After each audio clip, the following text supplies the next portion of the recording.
Ora, bem-vindos ao vídeo sobre a última matéria do capítulo 4.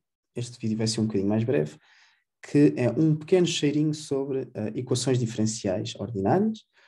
Que não está aqui, vocês verão que há as parciais e as ordinárias, depois lá mais para a frente no curso, apenas de um tipo com variáveis separadas, ou de variáveis separáveis, ou há várias terminologias na literatura. Ora, primeiro vamos tentar perceber o que é uma equação diferencial. A equação diz que há imediatamente uma incógnita, diferencial diz que tem de haver derivadas.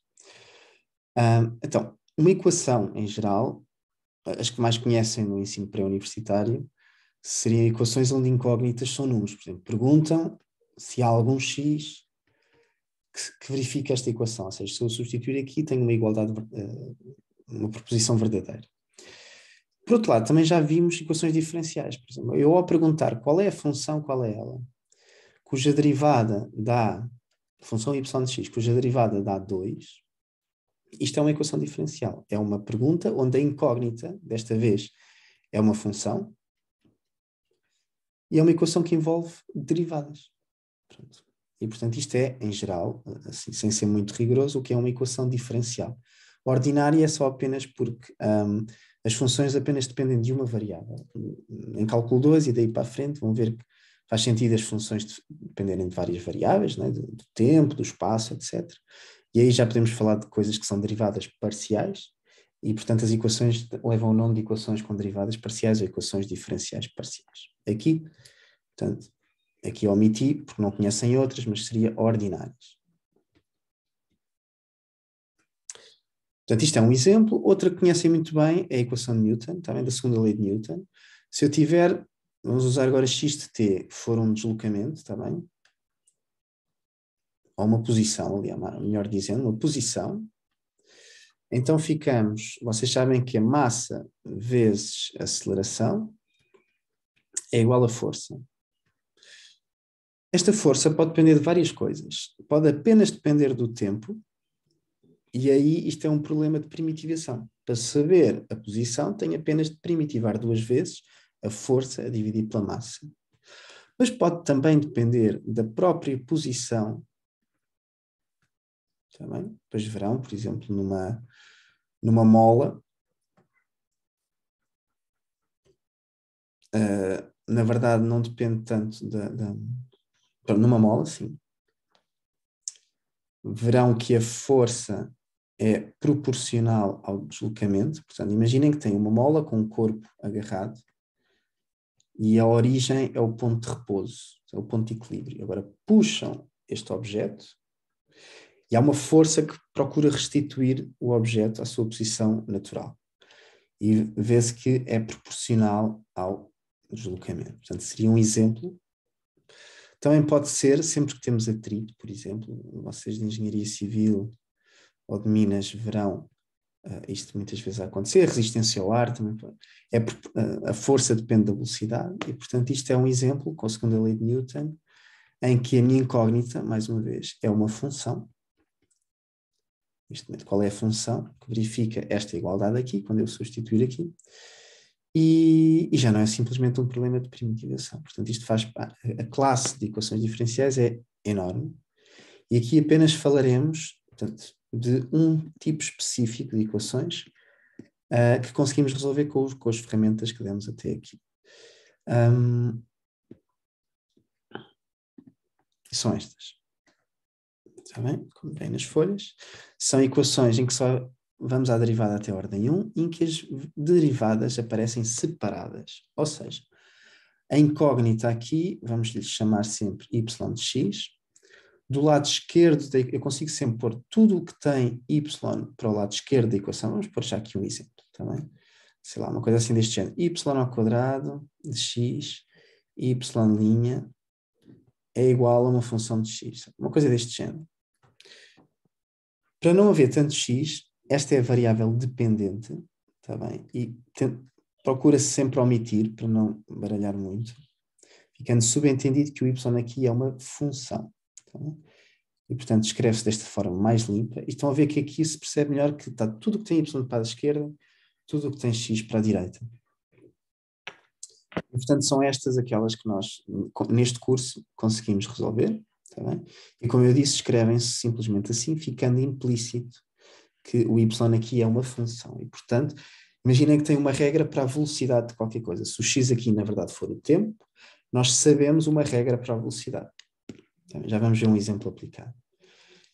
E pronto, então, qual é a solução geral? É muito fácil é simplesmente primitivar à esquerda e à direita. E isto pode-se reescrever como uma primitiva de y é igual a primitiva de f mais uma constante. Se não estiverem convencidos, andem para trás. Não é? A derivada do que está aqui à esquerda, isto é a composta, é a derivada do g maiúsculo, que é g pequeno, em y vezes y', e à direita é simplesmente f de x. Também. Portanto, isto chama-se Portanto, aqui g é uma primitiva de g minúsculo e f é uma primitiva de f minúsculo. Esta é a solução geral. Só que assim, a maneira que eu mais gosto de decorar isto é usando mais ou menos, mais outra vez, a mnemónica que vem buscar os dx e os dy, e é fazendo assim, portanto, g de y, dy, dx, vou pegar nesta forma em que não tenho aqui o x explícito, é igual a f de x. E, portanto, é como se, entre aspas, mas nós escrevemos-lo sempre, e vão escrevê-lo nas cadeiras de física e etc., é igual a f de x dx, e agora passo ao sinal, que se chama sinal de integral, faço a primitiva. Deste lado faço a primitiva em y, tratando o y, que inicialmente era uma função, como uma variável. Este é o passo que por vezes surge, em que surgem dúvidas de início. E esta é a mesma coisa que está aqui, mas numa linguagem mais sugestiva, como veem. Um bocadinho mais fácil de decorar. Portanto, aqui este passo é completamente entre aspas, mas ajuda-nos a perceber, a decorar a forma. No fundo, é a não decorar a forma, melhor dizendo. Muito bem, então deixem-me aqui, vamos a exemplos, está bem? Portanto, isto é um problema de primitivação. Isto é a solução dada na forma implícita, e já vamos ver um exemplo, para isto ficar mais claro. Também já vimos nas aulas, às tantas, em algumas turmas foi este o exemplo que viram, na minha turma não, e portanto deixem-me fazer aqui este. É o exemplo 430, e dá y, y', esta é a equação. Quero resolver esta equação com uma condição, quero a solução que no ponto 3 dá menos 2. Tá bem? Então aqui uns x escondidos, já sabem que se omitem, e o y é uma função. O resultado vai ser uma função. Embora no arranque do exercício eu vá tratar às tantas o y como uma variável. E acaba por ser uma variável, não é? Mas é dependente e não independente. Portanto, mnemónica, passo tudo o que tem x para um lado e tudo o que tem y para o outro. Aplico os sinais de primitivação de y igual a x dx mais constante. E, portanto, daqui vem qual é a primitiva de y? Y ao quadrado sobre 2. De x é x ao quadrado sobre 2 mais c. Pronto, e agora, esta é a solução geral, chama-se a solução geral da equação, porque a equação é apenas esta parte aqui.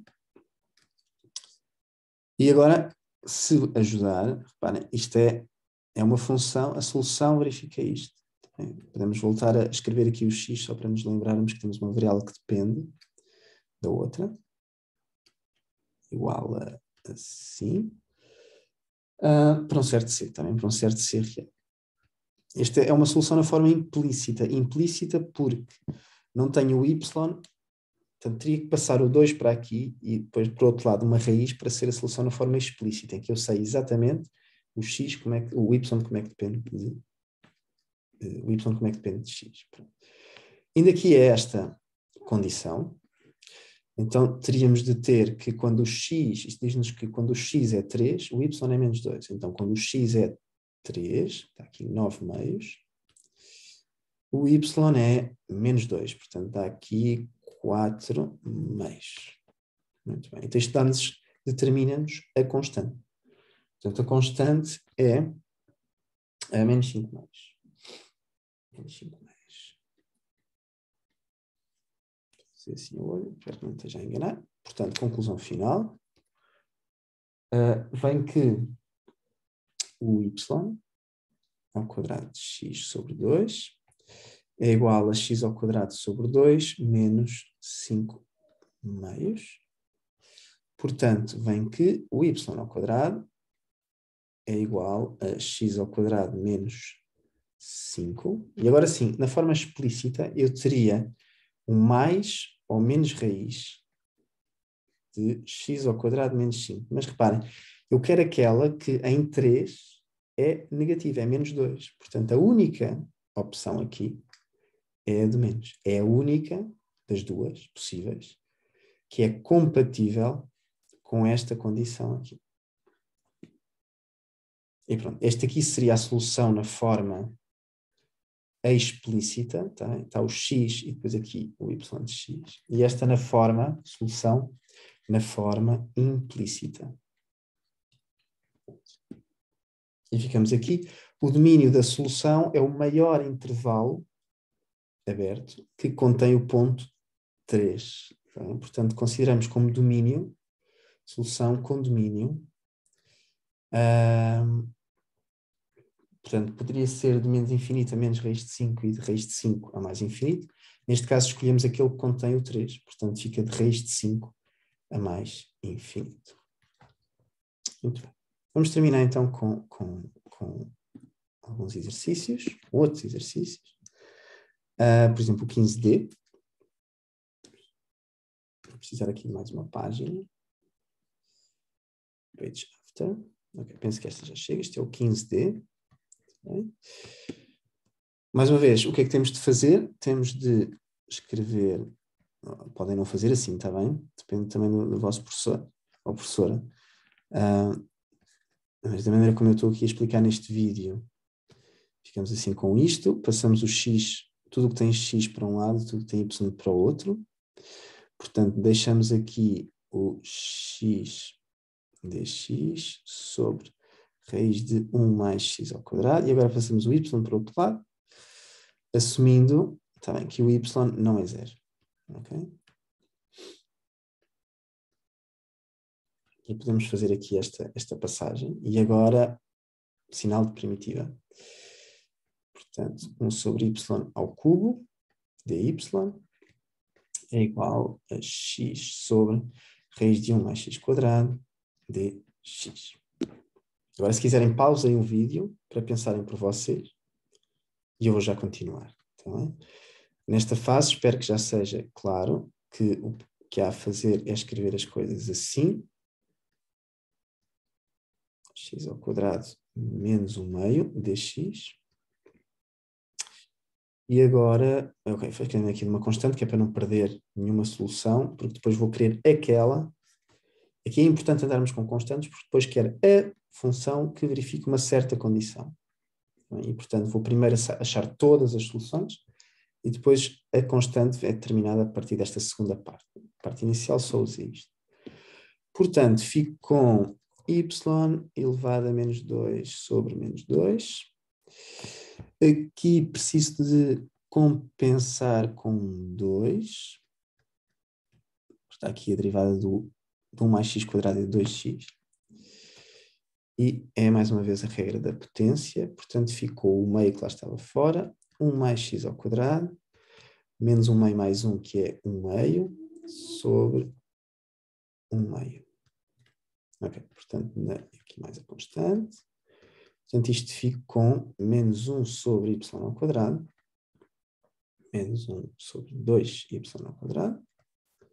Menos 1 meio y ao quadrado igual a raiz de 1 mais x ao quadrado mais constante. Muito bem. Então, vamos aqui continuar. Muito bem. Então, vamos aqui continuar. Agora, posso já determinar a constante, talvez fique mais fácil. y0 tem de ser igual a menos 1. Igual a menos 1. Portanto, daqui, dá-me que, do lado esquerdo, menos 1. Portanto, isto é um y de x, está bem? Depois, na prática, nós não o escrevemos muito. 1 sobre 2 vezes 1 ao quadrado, portanto, menos 1 meio, é igual a raiz de 1, que é 1, mais constante. Portanto, a constante é menos 3 meios. Muito bem, então voltamos aqui a esta expressão. Juntamos este ingrediente e obtemos o seguinte. Obtemos que menos 1 sobre 2y ao quadrado é igual à raiz de 1 mais x ao quadrado menos 3 meios. Vou-me livrar deste 2, fico com menos 1 igual a 2 raiz de 1 mais x quadrado menos 3. Já perdi aqui o y ao quadrado. Agora sim. Vou agora escrever, isto é a solução na forma implícita. Vamos escrever isto de uma maneira mais simpática. Portanto, dá que, vamos pôr se calhar 1 sobre y ao quadrado, passar o menos para o outro lado, dá 3 menos 2 raiz de 1 mais x ao quadrado. Portanto, fico com y ao quadrado igual a 1 sobre 3 menos 2 raiz de 1 mais x ao quadrado. E por fim, tenho que escolher mais ou menos raiz. Mas como o y de 0 é menos 1, vou escolher menos y de x é igual a menos 1 sobre 3 menos, raiz de 3 menos 2 raiz de 1 mais x ao quadrado. Ok? Pronto. Agora teríamos que achar o domínio e fica como exercício. Tá? O domínio disto fica um bom exercício. Tá? Vamos ver quando é que, no fundo, 3 menos 2 raiz de 1 mais x ao quadrado é positivo. E vamos ver. Se por acaso der mais que um intervalo, vou escolher aquele intervalo que contém o zero. Muito bem. Então, deixem-me só, nas aulas não houve assim tempo para, isto era mais para a vossa cultura geral, não é? De coisas que vão ver noutra cadeira. Portanto, vamos aqui ver um exemplo aplicado. De ver em situações mais concretas, não é? Portanto, aqui não fiquem agarrados às variáveis, não é? Nós aqui escolhemos, para simplificar, numa primeira abordagem sempre y como função de x, mas depois o nome das variáveis depende um bocadinho do contexto, não é? Sempre que eu falo de tempo, na verdade é um t, ou temperatura, um t maiúsculo. E, portanto, há uma lei que podem ter dado no secundário ou não. Se forem ver os vossos livros de 12º de matemática, até deve lá estar isto. Portanto, escolhi-o para aqui. Portanto, imaginem que querem arrefecer uma sopa. E o que é que vão fazer? Vão normalmente pôr a sopa num prato fresco, mais fresco que a sopa, não é? Há uma transição de energia da sopa e do prato, do corpo, que é o prato, e, portanto, a sopa arrefece e o prato aquece, e, portanto, vão depois chegar a um equilíbrio. O mesmo se passa com o meio ambiente, não é? Se eu colocar um objeto numa temperatura, num meio onde a temperatura é constante, então esse objeto vai ou aquecer ou arrefecer consoante o ambiente estiver uma temperatura mais elevada ou menos elevada que o objeto. E há uma lei de Newton experimental, que é deduzida experimentalmente, que diz assim: se eu tiver a temperatura do ambiente, a área de ambiente, for a temperatura do meio, eu quero, no fundo, descrever a temperatura do objeto em função do tempo. E, portanto, você tem maiúsculo de temperatura em função do tempo. E diz assim, a taxa de variação da temperatura é proporcional. A taxa de variação é o quê? É a derivada. Isto é a taxa de variação da temperatura. É proporcional. Proporcional quer dizer que é um múltiplo, portanto, há uma constante. Há proporcional a diferença entre a temperatura do meio envolvente e a temperatura do objeto nesse instante. Então, isto é uma lei que me diz que a taxa de variação, uma velocidade, digamos assim, é proporcional. Esta constante kappa depende das propriedades do objeto. Tá bem? Há objetos que conduzem melhor o calor e outros menos, e isso dá origem a constantes maiores ou menores. E, portanto, isto é uma equação também de variáveis separadas. Vamos vê-la, se calhar, aqui com um exemplo. Não é? O exemplo que eu trouxe aqui. T' de T, vamos escrever aqui novamente, é igual a 2, vamos imaginar aqui uma temperatura amena, de 20 menos t de t. Tá bem? Isto é uma equação de variáveis separáveis, porque quando eu não tenho, vamos escrever isto desta maneira, sem a variável, na verdade isto não depende do t minúsculo, tá bem? Posso escrever isto assim, portanto agora o t maiúsculo faz o papel de y e o t minúsculo o papel de x. E a partir daqui é a mesma coisa. Então tenho aqui 20 menos t, e agora vou resolver isto. Também é de variáveis separadas. Tem variáveis separadas e, portanto, para t diferente de 20, tá bem? O que eu tenho aqui é dt. Estão a ver que não devem ficar agarrados à variável. Portanto, 20 menos t é igual a 2 dt mais constante. Tá bem? E agora é só resolver isto. É só resolver isto. Pronto. Portanto, ficamos com, do lado esquerdo, tenho que compensar aqui um menos e pô-lo aqui fora, porque é a derivada do de baixo. Fica com menos ln de 20 menos t. E aqui fica com 2t mais constante. E agora, por exemplo, imaginem que o meu objeto estava inicialmente a uma temperatura de 10 graus Celsius. Então, pensem lá o que é natural acontecer. Se a temperatura está a 20, o meu corpo vai aquecer até chegar a 20. Então, pode ser mais rápido este aquecimento ou mais lento, consoante as propriedades térmicas desse objeto, que têm a ver com este K. Portanto, posso, se calhar, já pôr assim, o ln de 20 menos t é igual a menos 2t mais constante. Posso já achar a constante, se calhar. ln de 20 menos 10 é igual a 0 mais c. Muito bem, portanto a minha constante é igual ao ln de 10. Portanto, voltando aqui a substituir em cima, 20 menos t é igual a menos 2t mais ln de 10. E agora queremos é escrever a temperatura em função do tempo.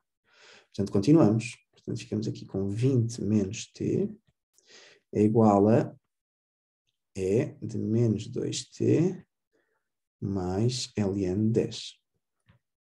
Ora, então ficamos com 20 menos t é igual a E de ln de 10 é 10.